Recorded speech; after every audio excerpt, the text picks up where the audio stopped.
Alô, galera da Oficina do Estudante, que segue aí o canal do YouTube. Como prometido na última gravação, viemos falar sobre o Império Persa. E aí nós vamos falar sobre a religião, atual localização, e também vamos falar sobre os palácios. Assim, e também tem sobre os imperadores, os maiores imperadores, que foi o Dário, Cambises II e também o Ciro Grande. Então, a gente veio falar, vamos começar pela localização. A localização deles hoje em dia fica lá no Irã. E aí, Célio, como que é lá no lugar hoje? Tem muitas guerras no local? Tem, é a região do Oriente Médio, né? Toda aquela região do Oriente Médio foi dominada pelos persas, né? O grande, né, imperador que iniciou a expansão é o Ciro, o Grande, que dominou a Babilônia e acabou, por exemplo, com o cativeiro babilônio dos hebreus, né? O Ciro vai ser importante porque ele também estabelece uma forma diferente de dominar os povos, não é, Titã? É. E também tem o Cambises II, que ele dominou uma parte do Egito, mas ele foi trapaceiro. O caso, sabe o que ele fez? Ele desenhou gatinhos que eram da religião dos egípcios, e aí desenhou os gatinhos, e aí eles tinham medo de atacar, porque eles estariam atacando o próprio Deus dele. Aí então eles se sentiram ameaçados e fugiram. O Titã tá falando da Batalha de Pelusa, que é uma batalha importantíssima para os persas dominarem o Egito.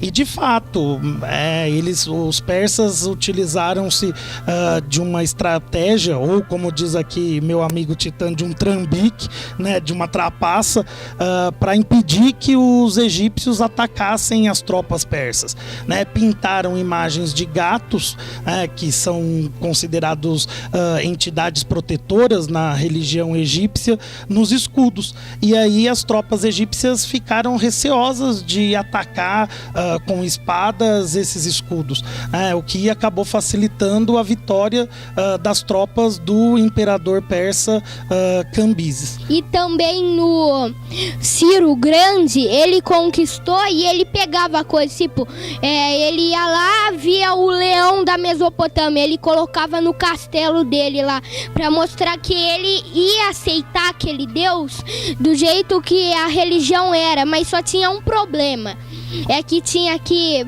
pagar impostos para ele, eles não escravizavam o cara dominado. Ele pagava e aí tinha que fornecer homens para o exército persa. Isso fez a grandeza do Império Persa, né, esse modelo de dominação que é o oposto do modelo assírio, né, Titã?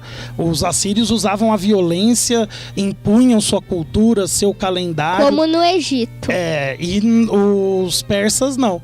Permitiam o uso do calendário, as festas religiosas dos povos dominados, mas exigiam o pagamento de tributos e também o fornecimento de soldados. O exército persa ficou gigantesco por isso. Mas tem uma dificuldade, né? Você tem um exército com povos de diferentes origens, não tem, Titã? Tem. Porque muito. Aí a unidade desse exército é meio problemática, não é? Então era um exército muito numeroso, mas de alguma maneira não era um exército tão coeso, tão fiel ao imperador persa. E também o outro importante personagem, podemos dizer entre aspas, foi Dário I. Ele construiu o sistema de estradas e de correio. Tipo, antes eles demoravam muito tempo para passar, tipo, tá tendo uma guerra e já tá vindo tropas rivais. Eles demoravam muito. Tipo, parava, o cavalo bebia água, aí precisava descansar um pouco, aí então eles criaram vários, tipo, umas pedrinhas lá, que aí ficavam homens lá em cima, e aí quando ele parava, saía o outro em disparado, e assim ia até chegar lá mais rápido do que chegaria só um homem andando de cavalo. era um sistema de revezamento, né, nessas estradas. E o sistema de correio só foi possível porque tinha as estradas, não é? E também a unidade do Império ficou mais possível com esse sistema de comunicações. E ele também criou aquela unidade chamada por alguns de sátrapas ou satrapias, que eram os olhos e ouvidos do imperador, né, do rei. E eram informantes que garantiam a cobrança justamente dos tributos e faziam lá o censo para definir o número de soldados que aquela região tinha de fornecer ao império, ao exército persa. E aí também uma das principais obras foi o palácio que ele construiu debaixo da terra, por causa que ele fez o palácio dele, tirou a terra do lado e ficou parecendo um palácio de rochas ali, ficou magnífico. E até hoje tá lá, mas eu também não tenho coragem de ir lá não, tem muita guerra. Por quê? Mas no Irã você não tem coragem? Não. Mas tem regiões para visitar. Pior, acho que são os territórios da Palestina, né, com Israel, faziam parte do Império Persa, mas não são territórios mais conflagrados. O Irã tem um regime teocrático hoje, mas acho que para turistas é possível. Você não quer ir, não? Não. Não? Não. E pro Egito, você quer ir? Quero. Quer? Bom, eu prefiro a Europa, né? Quero conhecer o túmulo do grande Bonaparte. E eu quero conhecer a Torre Eiffel e também a Estátua da Liberdade, que são importantes. Mas voltando ao assunto, agora vamos falar o que enfraqueceu o Império Persa. Foi assim, eles iam lutando, eles ganhavam de quase todo mundo, mas aí sempre quando eles pegavam a Grécia para lutar, na maioria das vezes eles sempre perdiam. Por causa que, teve uma guerra que chama Guerras Médicas, que eles perderam o mar dele inteiro. E isso enfraqueceu muito o Império, não é, Célio? As Guerras Médicas foram travadas pelo domínio do Mar Egeu, e os persas perderam o domínio do Mar Egeu, e isso enfraqueceu o Império e também barrou o avanço dos persas no território grego. Mas quem derrota para valer os persas é o Alexandre o Grande. Alexandre o Grande, que era imperador da Macedônia. Depois de dominar as cidades gregas, depois da Guerra do Peloponeso, ele avança sobre os territórios persas. Então, mas ele gosta do Napoleão Bonaparte, mas eu também. Mas eu gosto do Napoleão, gosto do Almirante Nelson. Almirante Nelson, nós vamos fazer um programa especial sobre isso, né, Tita? E aí, vamos esclarecer bem essa situação. E aí tem o Alexandre, e que eu gosto mais, mas ele não tinha uma estrutura, ele não ia montando o exército que nem o Napoleão administrativa, né? O Alexandre conquistou um território gigantesco, chegou até as proximidades, a possibilidade de conquistar a Índia, mas acabou derrotado. Só que ele, diferente, né, vou usar aqui o Napoleão e do Júlio César também, aí da antiguidade ainda, ditador romano, não criou uma estrutura administrativa. Mas a vitória do Alexandre sobre os persas foi demais. Por que foi demais, Tita? Por causa que, ele foi lá e aí ele queria encarar, mas todo mundo falava, não vai, você vai perder. Eles têm muito mais caras no exército, não tem jeito de você ganhar. E ele fez o oráculo.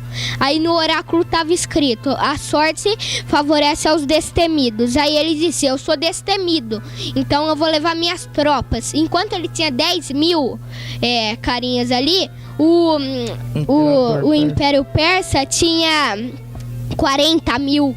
Era muito maior o número. E como aconteceu essa guerra, Célio? É a Batalha de Gaugamela. O Alexandre abriu um flanco nas tropas persas. Nós não sabemos ao certo o número, né, de soldados. É uma proporção que para alguns é de 4 persas para cada grego macedônio, mas é um número incerto.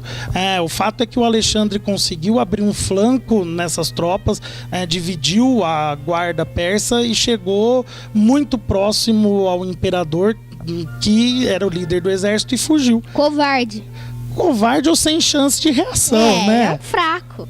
Ele fugiu. Coitado. Foi encontrado morto. Morto, mais seco que uma uva passa, né? Uva passa é pouco pra descrever isso. Mas ele fugiu e o Alexandre aí domina o Império Persa. Mas nós vamos ter um programa só sobre o Alexandre, não vamos? Vamos. Sobre os personagens principais: Júlio César, Napoleão Bonaparte e o Alexandre. O Napoleão é um programa só pra ele, porque ele é mais importante. Especial de Natal, isso eu posso garantir pra vocês, vai ser demais. Com muitos debates. E a gente vai fazer outro programa dos persas ou o próximo é sobre o Egito? O próximo não é sobre o Egito, vai ser sobre duas coisas: Egito e mitologia egípcia. Então tá. Quanto tempo a gente leva pra colocar no ar o novo programa, Tita? 15 dias. Toda quarta-feira de tarde, que não tiver cedo, você pode entrar tarde e vai estar lá. E vocês podem sugerir temas também, né? Já tivemos 2 temas sugeridos e a gente vai pensar que a gente vai fazer, mas com certeza a gente vai arrumar um dia pra gente conseguir fazer esses temas propostos. Bom, falou o diretor do History Oficina. Então a gente volta daqui a 15 dias com mitologia egípcia e Egito. É. Então tá.